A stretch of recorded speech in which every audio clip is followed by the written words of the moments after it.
di sini kita sama-sama korban, cuman saya udah memutuskan untuk masing-masing aja. Aku kan emang gak kontak ya sama dia. Dante itu kan masih punya bapak, gitu. Ya bapaknya tolonglah diajak.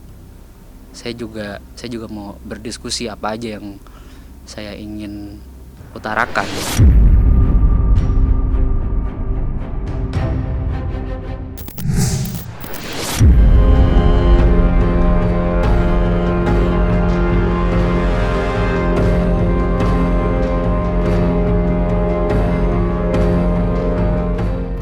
Lama tak terdengar, kasus tewasnya Raden Andante Halif Pramudityo, putra sematawayang Angger Dimas dan mantan istrinya Tamara Tiasmara, kini telah memasuki proses persidangan. Dan tidak lama lagi, semua tabir gelap yang menyelimuti akan tersingkap semua. Namun miris, di tengah proses persidangan itu, kekecewaan berat justru berkecamuk di relung hati Angger Dimas. Bukan tanpa sebab, Angger dibuat murka dengan persidangan yang berubah menjadi tertutup. Padahal sebelumnya, persidangan selalu dijanjikan untuk diselenggarakan secara terbuka. Kekecewaan berat pun makin berat dirasakan Angger lantaran perubahan ini diduga atas permintaan Tamara Tiasmara. Tak tanggung-tanggung, Angger Dimas bahkan langsung menutup rapat komunikasinya dengan Tamara karena hal ini. Mirisnya, sebelum ini Angger dan Tamara mulai terlihat harmonis.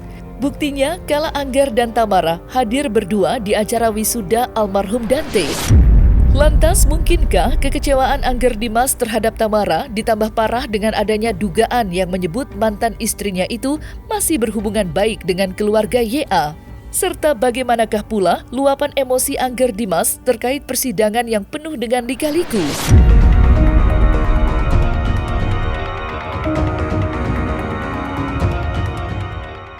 Jadi waktu itu ada satu berita, kayaknya artikel itu yang bilang permintaan ke JPU untuk sidang ditutup, untuk tertutup karena alasan privasi keluarga gitu. Sementara saya dan pihak keluarga saya itu nggak tahu ada sidang hari itu pertama. Kenapa ini kok sidang diminta tertutup gitu?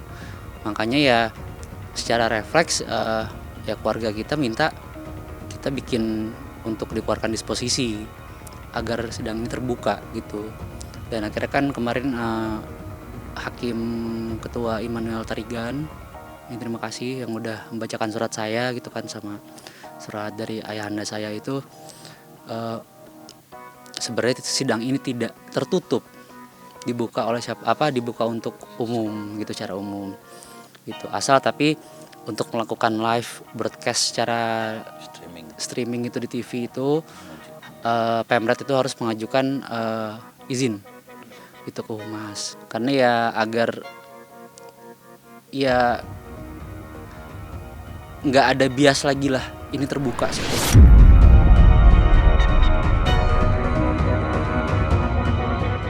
Yang lebih tragis lagi, alasan di sidang ini dilaksanakan tertutup tuh katanya atas permintaan ya tadi yang Mas Angger bilang, katanya permintaan keluarga korban. Nah saya bilang kami juga keluarga korban gitu loh. Nah jangankan yang namanya kami diberitahu, dihubungin juga nggak ya, mohon maaf kan kedudukan JPU ini kan pengacara kita, harusnya dia komunikasi dengan pihak korban. Itulah yang saya bilang 2 kali sidang itu saya nggak tahu, dan yang pertama nggak tahu jelas sama sekali, yang kedua itu terkecoh saya. Ternyata sidangnya udah dari jam 10 gitu. Nah saya tahu justru dari teman-teman, saya komunikasi dengan Mas Angger gini, oh ya gimana ya, aku lagi sakit ini. Akhirnya saya kecewa dengan situasi seperti itu. Dante itu kan masih punya bapak gitu. Ya bapaknya tolonglah diajak. Saya juga mau berdiskusi apa aja yang saya ingin utarakan gitu. Kalau begini kan kasusnya udah masuk ke persidangan gitu. Ya tiba-tiba ya pembacaan dakwaan, kita nggak tahu apa aja dakwaannya gitu. Ya mungkin ada yang hadir di situ ya, karena kan pasti kan ditanyakan juga apakah ada keluarga korban gitu di sini. Apakah semisalnya aja ya, saya berada di sini aja. ada JPU, oke diokekan nama JPU. Aku kan emang gak kontak ya sama dia. Pas sudah denger itu saya langsung kecewa. Sebenarnya kecewaan sih, yang tadinya udah kita Kita coba udah untuk coba. membangun saling percaya, tapi dengan adanya Gitu. yang tadi Tapi ini tanpa menyudutkan pihak dari Tamaranya ya gitu. silakan aja lah. Ya nggak apa-apa kok, nggak apa-apa dia mau nggak, saya sih mungkin saya nggak belain ya, mungkin silaturahmi harus dijaga. Di sini kita sama-sama korban, cuman saya udah memutuskan untuk masing-masing aja gitu. Kalau masalah apa ya, masalah marah atau enggak itu kan ya cuman Allah yang tahu lah, relatif lah ya, itu yang Itu pihak biarin aja pihak sana aja. Saya sih nggak, seperti yang saya mau tegaskan lagi, masing-masing aja pihak sana maunya seperti apa. Tapi kan kayaknya kan pihak sana yang lebih aktif ya sama JPU ya, karena kan kita kan sama sekali nggak ada Apa, kasih hubungan. tahu. Berarti kan yang diutamakan pihak sana gitu kan, gitu ya. Saya nggak tahu, mungkin mereka udah punya apa strategi untuk apa ya, dakwaan seberat-beratnya Cara gitu. mungkin dia punya cara sendiri. Ya, untuk beracara segala macam, bagaimana kedepannya, hukuman apa gitu. Saya kalau misalnya masalah Tamara ya itu silakan ke Tamaranya aja. Kalau saya kan ini cuman tujuan saya itu dari pertama itu hanya untuk memperjuangkan nyawa anak saya Menegakkan gitu, keadilan lah. menegakkan keadilan. Dengan norma-norma yang mendasar juga kita tahu lah. Ya udah bodo amat lah, sekarang kan pikirannya cuma ya udah buat Dante, keadilan buat Dante gitu. Serah dia mau ngapain.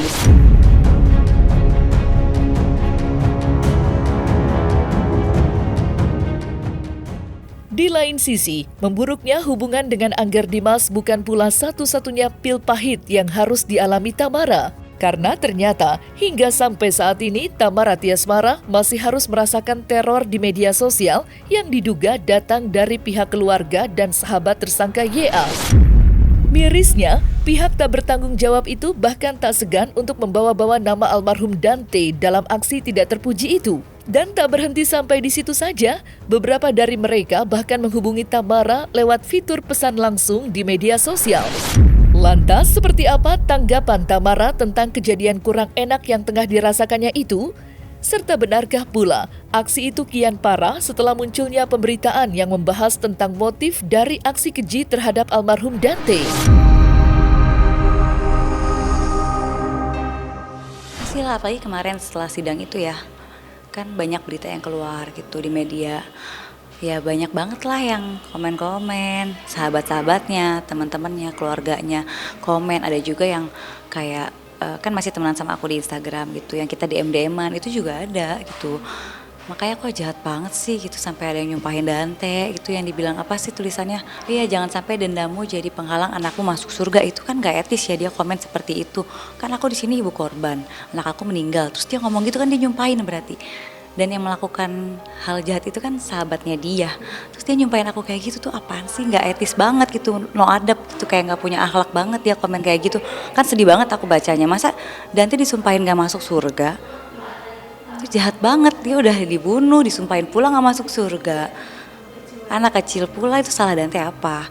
Dante sama dia deket banget loh, sama orang yang komen itu deket banget. Kita sebelumnya sering pergi bareng, sering liburan, pokoknya sering ke rumah juga. Dante deket banget sama dia, makanya aku kaget sih pas dia komen kayak gitu. Benar, tidak merestui. Ya nggak suka aja ngelihatnya, udah nggak suka aja dari awal. Kitanya udah kelihatan udah nggak suka.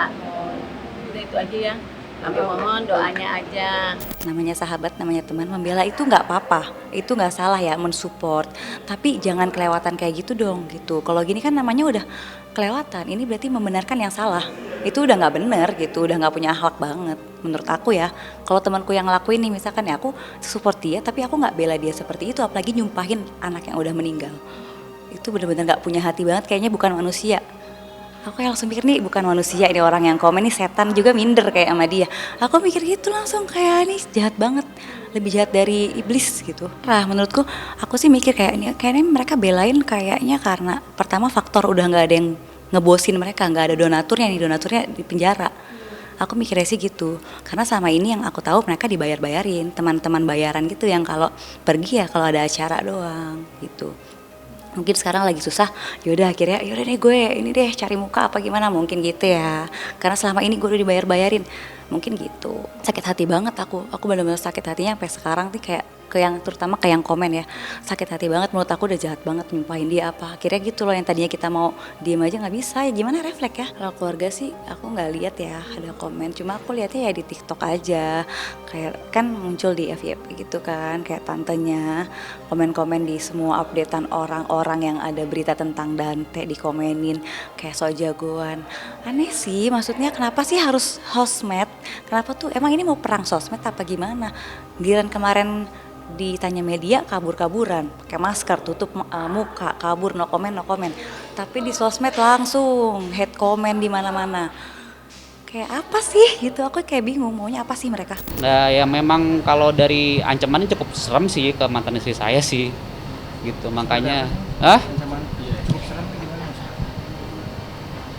kalau saya melihat kan gini, kan kalau saya kan memang ada ancaman ya. Jadi bagi saya ya udah nih berarti ya hukumnya ya, cuman ya ancaman dengan adanya apa, aduh saya nggak bisa ngomong sih gitu. Saya juga nggak bisa ngomong juga, yang pasti ancamannya cukup cukup melukai tubuh kah atau enggak itu ancaman kekerasan ya itu pasti ada, itu pasti ada.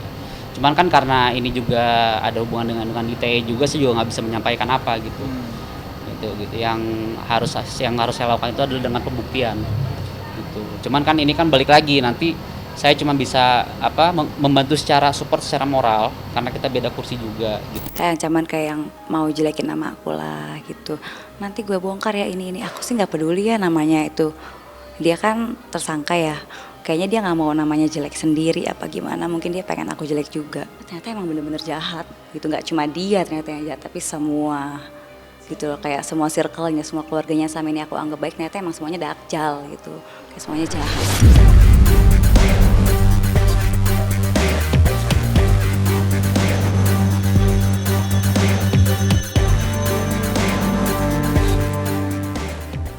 Miris memang apa yang kini terjadi. Di tengah proses sidang yang masih berjalan, Tamara harus merasakan berbagai macam teror dari sosok-sosok misterius yang diduga merupakan sahabat karib dan keluarga tersangka YA.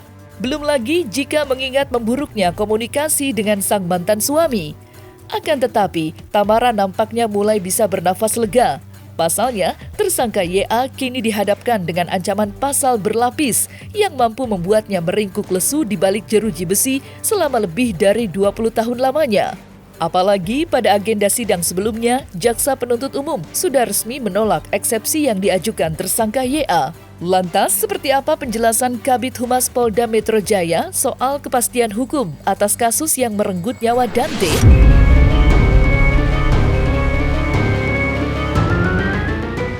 Ya, jadi pasal persangkaan pidana yang dikemas oleh penyidik yang dipersangkakan kepada tersangka adalah dugaan pembunuhan berencana, kemudian dilapis subsidiar pasal 338 pembunuhan, dan juga diakumulasikan dengan tindak pidana kekerasan terhadap anak. Maksimal di atas 20 tahun ya. Pasal 340 KUHP, subsidiar pasal 338 KUHP, dan atau diakumulasikan dengan kekerasan anak. Ya, perlu kami sampaikan bahwa proses penyidikan sudah selesai yang dilakukan oleh rekan-rekan kami dari Subdit Jatanras di Treskrimum Polda Metro Jaya. Tanggal 6 Juni atau awal Juni, berkas perkara yang proses penyidikannya dilakukan oleh Jatanras itu sudah dinyatakan lengkap dan tersangka dan barang bukti sudah dilimpahkan ke Kejaksaan tanggal 6 Juni 2024. Berdasarkan temuan penyidikan, sebelumnya didahului adanya pengumpulan barang bukti, alat bukti, keterangan saksi-saksi, hingga pemeriksaan ahli, maka tersangka ya, saat di penyidikan kan statusnya tersangka. Tersangka itu berdasarkan hasil pemeriksaan ahli poligraf ada dua kebohongan.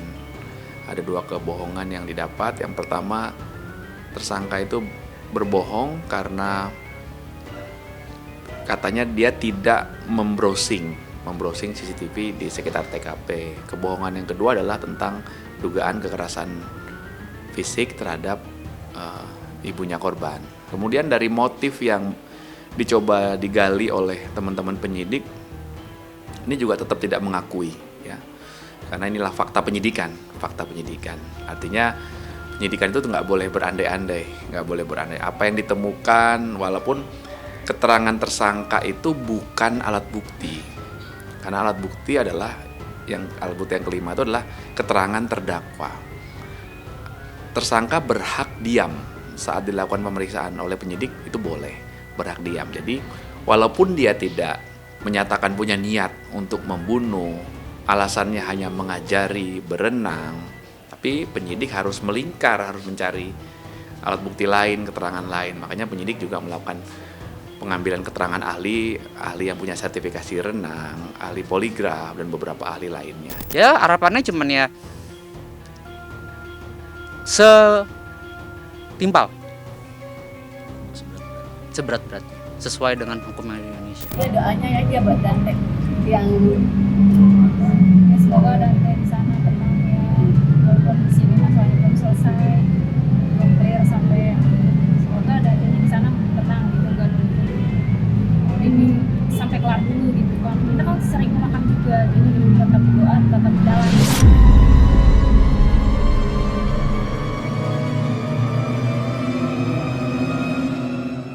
Nah, selesai sudah Cumi Lovers, saksikan terus Cumi Camp In-Depth, kabar lengkap, mendalam, dan akurat dari narasumber terpercaya.